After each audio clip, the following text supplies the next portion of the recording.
রামিসার এই হত্যাকারীর সর্বোচ্চ শাস্তি ইনশাআল্লাহ আগামী 1 মাসের মধ্যে নিশ্চিত করবে এবং সেই সর্বোচ্চ শাস্তি হচ্ছে মৃত্যুদণ্ড,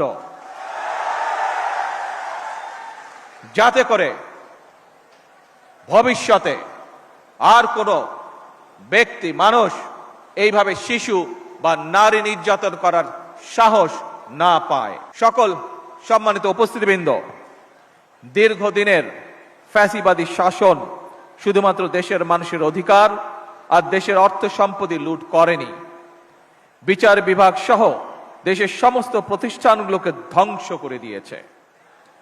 সবচেয়ে যেটি বড় ক্ষতি হয়েছে, বিশেষ করে বিতাড়িত ফ্যাসিবাদের সময় মানবতা, মানবিকতা এবং দেশের আবহমানকালের ধর্মীয় সামাজিক মূল্যবোধগুলোকে একেবারেই বিনষ্ট করে দেওয়া হয়েছে।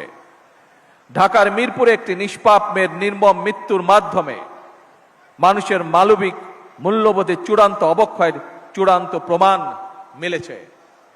প্রিয় উপস্থিতিবৃন্দ, প্রিয় ভাই বোনেরা, এ বিষয়ে একটি কথা আজকের এই অনুষ্ঠানে আমি পরিষ্কারভাবে আপনাদের সামনে তুলে ধরতে চাই।